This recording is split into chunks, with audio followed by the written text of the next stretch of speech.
জঙ্গল মানেই thrilling, adventure আর excitement. আর সেই জঙ্গল সাফারি যদি হয় জীবনে প্রথমবার, তাহলে তো সবাই এক্সাইটেড। সকাল 7:30টায় আমাদের জিপ চলে এসেছিল লজের সামনে, আর আমরাও ঝটপট রেডি হয়ে চড়ে বসলাম জিপে। রাস্তার ধারে এই হস্তি শাবককে দেখে আমাদের জার্নি শুরু হলো। আর হাতি দেখা শুভ মনে করে মনের মধ্যে আশাও জেগে উঠল যে আমরা যে কাজিরাঙ্গার ওয়েস্টার্ন জোন যাচ্ছি তথা বাঘরিতে, সেখানেও অনেক অ্যানিমালস আমরা দেখতে পাবো।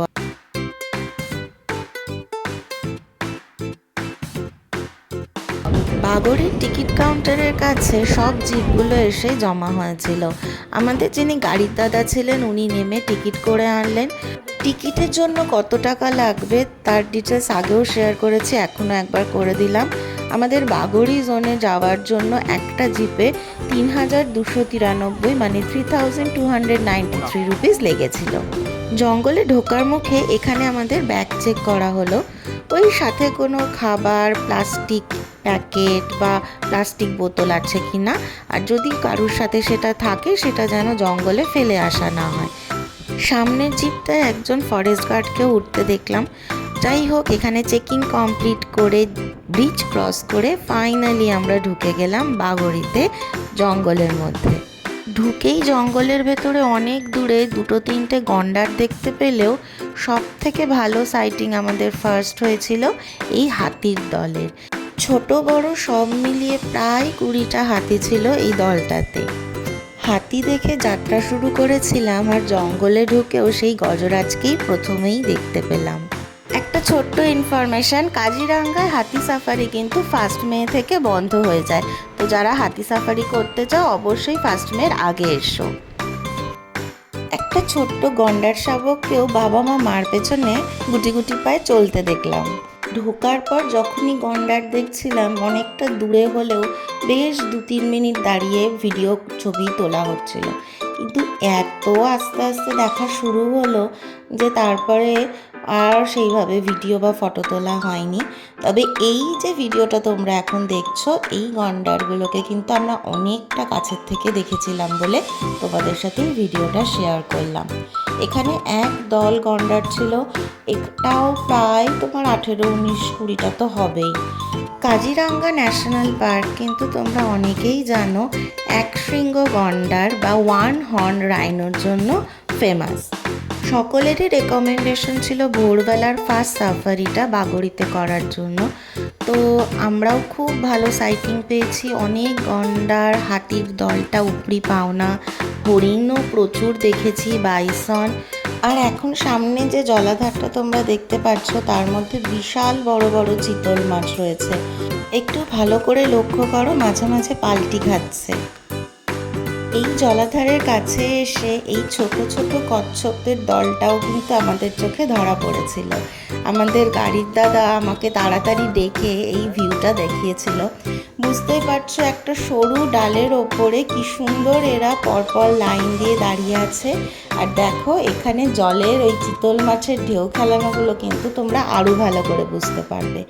দূরে যে ল্যান্ড পোর্শনটা দেখা যাচ্ছে সেখানে প্রচুর বন্য পশু রয়েছে, যেমন গন্ডার, হাতি, বাইসন আর হরিণ। একটু জুম করে ভিডিওটা করা হয়েছে, দেখো তোমরা দেখতে পারবে। এই জায়গাটা কিন্তু সত্যিই খুব সুন্দর।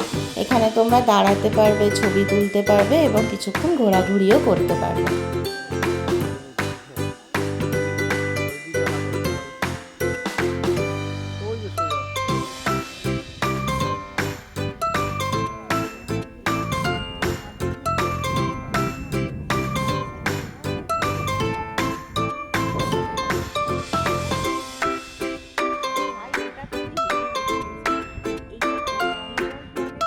ভিডিওর সাথে সাথে চলো এখানে তোমাদের সাথে কিছু ইনফরমেশন শেয়ার করে রাখি। যেহেতু তোমরা জঙ্গল সাফারিতে যাচ্ছ, জঙ্গলের রাস্তায় জিপ দাঁড়ালেও তুমি কিন্তু সেই রাস্তায় হাঁটতে পারো না, শুধু জঙ্গলের পশু প্রাণী ছাড়া। তো এটা মনে রাখবে, সাফারিতে ঢোকার আগে অবশ্যই টয়লেট করে ঢুকবে। আমরা যে জলাধারে দাঁড়িয়েছিলাম সেটা আমরা সাফারিতে ঢোকার প্রায় 1 থেকে 1.5 ঘন্টা পর সে জায়গায় পৌঁছেছি। তো ওখানে টয়লেটের ব্যবস্থা রয়েছে, ওখানে সব জিপ দাঁড়াচ্ছে, তোমরা নেমে ছবিও তুলতে পারো, কিন্তু বাকি জঙ্গলের কোথাও কিন্তু জিপ থেকে নামার পারমিশন নেই। জংলি প্রাণীরা জঙ্গলেই দেখতে ভালো লাগে। দেখতে দেখতে কখন যে 2 ঘন্টা সময় বের হয়ে গেল টেরই পাইনি। এবারে ফেরার সময় অনেক ছবি তুলেছি, সেগুলো অবশ্যই ফেসবুক পেজে তোমাদের সাথে শেয়ার করব। আমরা 10টা নাগাদ বাগড়ি থেকে বেরিয়ে প্রথমে আমাদের লজে গেলাম, সেখানে ব্রেকফাস্ট করে পরবর্তী destination orchid garden. Kaziranga orchid গার্ডেনের এন্ট্রি ফি বড়দের জন্য 200 টাকা আর বাচ্চাদের জন্য 30 টাকা করে। গার্ডেনের মধ্যে কোনো ভিডিও করা হয়নি, প্রচুর ছবি তুলেছি, কিছু ছবি এখানে পোস্ট করলাম।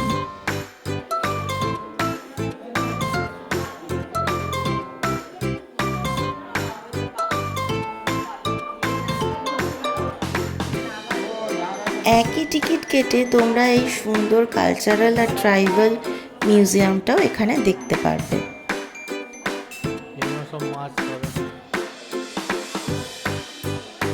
অর্কিড গার্ডেন মিউজিয়াম 2 জায়গাতেই লোকাল অনেক বোনরা রয়েছে, যারা থেকে সাথে করে তোমাদেরকে বুঝিয়ে দেবে কোনটা কি অর্কিড, আর এখানে মিউজিয়ামে কোন জিনিসটা কোন ট্রাইবালরা ইউজ করে বা তার ডিটেলস সব কিছু।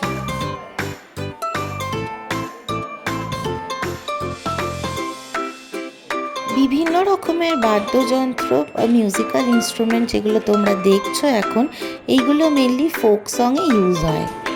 ফেমাস মেখলা কি করে বোনা হয় সেটা এখানে দেখানো হচ্ছিল।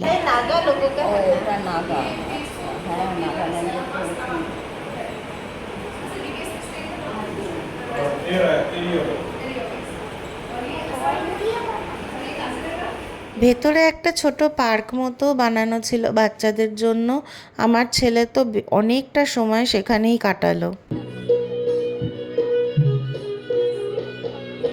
সুন্দর একটা মঞ্চ বানানো ছিল, যেখানে 20-30 মিনিট পর পর এরম সুন্দর সুন্দর local folk dance music performance হচ্ছিল।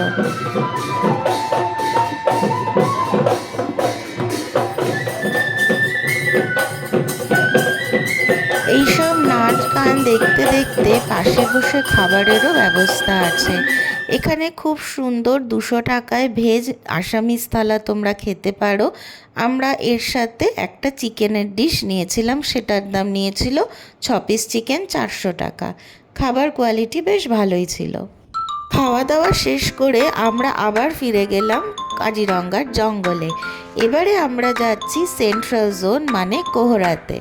সেন্ট্রাল জোনের এই সাফারির জন্য আমাদের একটা জিপে 6 জনের হিসেবে 3193 টাকা লেগেছিল, মানে 3193 রুপিস।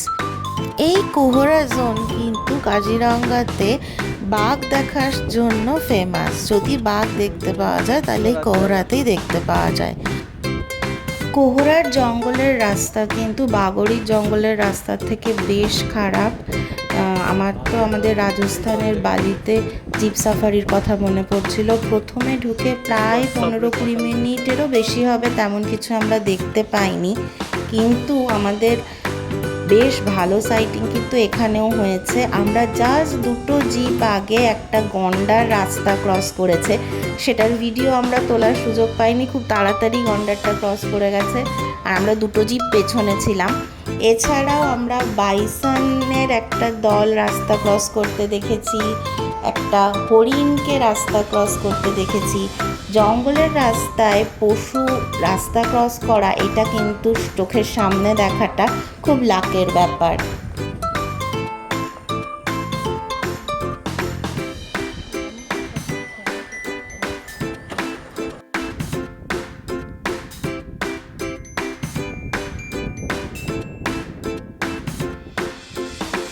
এই ভিডিওটার একটাই ক্যাপশন হয়, মেরে ঘর কা বন্দর উইতা গন্ডার। আমার ছোট্ট শাবক তার প্রথম জঙ্গল সাফারিতে খুব মজা পেয়েছে। এরপরে বাইসন আর হরিণের রাস্তা ক্রস করার ভিডিওটা শেয়ার করলাম উইদাউট এনি এডিটিং।